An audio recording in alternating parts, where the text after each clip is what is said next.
আজকে আমরা এমন একটা উদ্যোগের উদ্ভাবন করছি যা শুধু একটি বিদ্যুৎ উৎপাদনের উদ্যোগই নয়, বরং এটা বাংলাদেশের টেকসই ভবিষ্যতের একটি প্রতীক।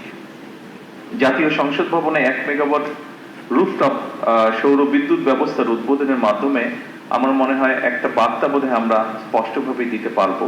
সেটি হচ্ছে বাংলাদেশ পরিচ্ছন্ন জ্বালানি, সবুজ অর্থনীতি এবং আত্মনির্ভরশীল শক্তি ব্যবস্থার পথে ধীরে ধীরে দৃঢ়ভাবে এগিয়ে যাচ্ছে।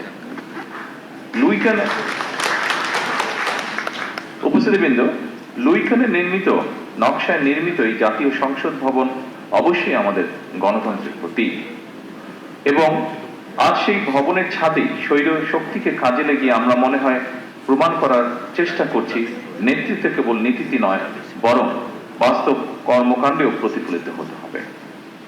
উপস্থিতিবৃন্দ, বাংলাদেশ আর জ্বালানি খাতে স্বনির্ভরতা অর্জন করতে চেষ্টা করছে। আমাদের অর্থনীতি সম্প্রসারিত হচ্ছে, শিল্পায়ন বাড়ছে, বিদ্যুতের চাহিদা দ্রুত গতিতে বৃদ্ধি পাচ্ছে। কিন্তু একই সঙ্গে আমাদের অবশ্যই স্বীকার করতে হবে, জলবায়ু পরিবর্তনের অভিঘাতে বাংলাদেশ বিশ্বের অন্যতম একটি ঝুঁকিপূর্ণ দেশ।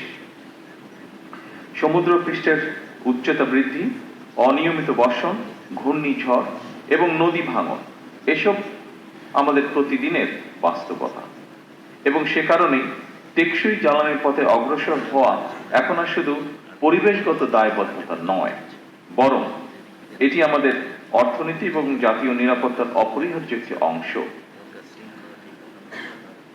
উপস্থিতিবৃন্দ, সৌরশক্তি সেই সম্ভাবনার সবচেয়ে উজ্জ্বল দিক। আমাদের বাংলাদেশে প্রতিদিন গড়ে প্রতি বর্গ কিলোমিটারে 4.5 থেকে 5 কিলোওয়াট ঘন্টা সৌর বিকিরণ পায়। আমাদের অসংখ্য ছাদ, শিল্প এলাকা, খোলা জমি এবং উপকূলীয় অঞ্চল নবায়নযোগ্য জ্বালানির বিশাল সম্ভাবনার ধারণ করে আছে।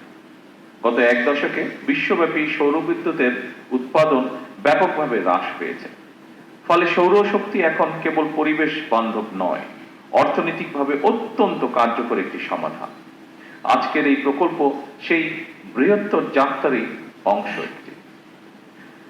সম্মানিত সকল উপস্থিতিবৃন্দ, আমি দৃঢ়ভাবে বিশ্বাস করি জাতীয় সংসদ ভবনের এই উদ্যোগ দেশের সকল সরকারি এবং বেসরকারি প্রতিষ্ঠানকে অনুপ্রাণিত করবে।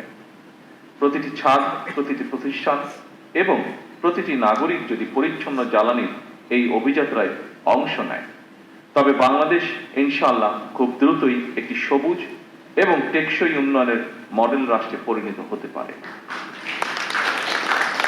পরিশেষে এই প্রকল্প বাস্তবায়নের সঙ্গে সংশ্লিষ্ট সকলকে জানাই আন্তরিক অভিনন্দন এবং ধন্যবাদ।